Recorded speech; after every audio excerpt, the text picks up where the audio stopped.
நான் ஒருபோதும் சட்டமன்றத்திற்கோ நாடாளுமன்றத்திற்கோ பதவி பெற்று செல்ல ஆசைப்பட்டதில்லை. கட்சி மற்றும் சங்கத்தின் புதிய தலைமுறையினர் எனது தலைமையின் கீழ் சிறிது காலம் பணியாற்ற வேண்டும் என்ற அன்பு கட்டளையின் பேரில் 2026 எதிர்வரும் சட்டமன்ற தேர்தலை கருத்தில் கொண்டும் பல்வேறு செயல் திட்டங்களை வகுத்துள்ளேன். நிறுவனர் ராமதாஸ் ஆகிய நான் நிறுவனர் என்பதோடு பாட்டாளி மக்கள் கட்சியின் தலைவர் பொறுப்பையும் நானே எடுத்துக் கொள்ளுகிறேன். பாமகவில் இனி நான் தான் தலைவர் என்று கூறி நேற்றைய தினம் பலருக்கும் அதிர்ச்சி வைத்தியம் கொடுத்திருக்கிறார் பாமக நிறுவனர் மருத்துவர் ராமதாஸ். கட்சியின் வளர்ச்சிக்காக இனி பாமகவில் நான் தான் தலைவர் என்று கூறியது கட்சிக்கு உள்ளேயே சலசலப்பை ஏற்படுத்திய நிலையில் சந்தித்து பேச சென்ற கட்சியின் பொருளாளர் திலகபாமா ஏமாற்றத்தோடு திரும்பியுள்ளார்.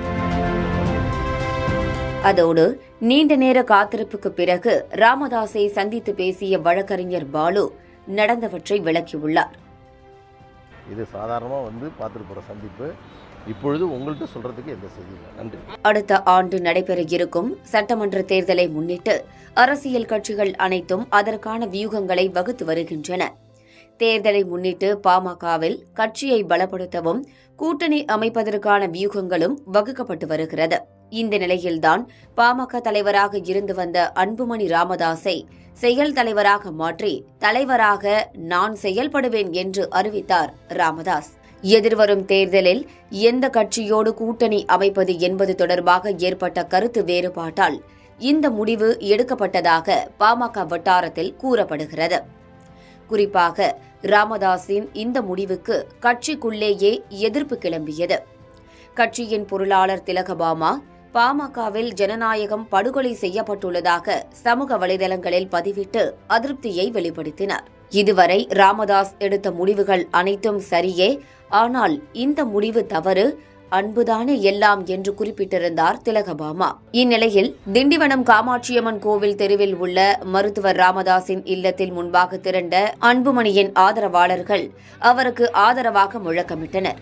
அப்போது அங்கு வந்த பாமக மாவட்ட செயலாளர் ஜெயராஜுக்கும் அன்புமணி ஆதரவாளர்களுக்கும் இடையே வாக்குவாதம் ஏற்பட்ட நிலையில் காவல்துறையினரின் தலையீட்டை தொடர்ந்து பிரச்சினை முடிவுக்கு வந்தது. இந்நிலையில் நேற்று மாலை ராமதாஸின் மூத்த மகள் காந்திமதி, இளைய மகள் கவிதா, பாமகவின் பொருளாளர் திலகபாமா, தலைமை நிலைய செயலாளர் அன்பழகன், சட்டமன்ற உறுப்பினர் சிவக்குமார், வழக்கறிஞர் பாலு, சேலம் முன்னாள் சட்டமன்ற உறுப்பினர் கார்த்திக், தருமபுரி முன்னாள் நாடாளுமன்ற உறுப்பினர் செந்தில்குமார் ஆகியோர் ராமதாஸை சந்திப்பதற்காக தைலாபுரம் தோட்டத்திற்கு சென்றனர். அப்போது பாமக பொருளாளர் திலகபாமா உட்பட கட்சி நிர்வாகிகளை சந்திக்க மறுத்த மருத்துவர் ராமதாஸ் மூத்த மகள் காந்திமதி மற்றும் இளைய மகள் கவிதா ஆகியோரை மட்டும் சந்தித்து பேசினார்.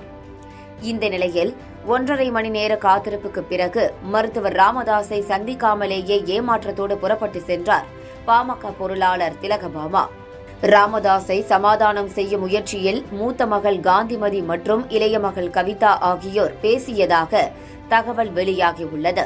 அதன் பின்னர் பாலு, முன்னாள் MP செந்தில்குமார், முன்னாள் MLA கார்த்தி, தலைமை நிலைய செயலர் அன்பழகன் ஆகியோர் ராமதாஸை சந்தித்து சுமார் 10 நிமிடங்களுக்கு பேசினர். இந்த சந்திப்பு மரியாதை நிமித்தமாக நடைபெற்றதாக வழக்கறிஞர் பாலு தெரிவித்துள்ளார்.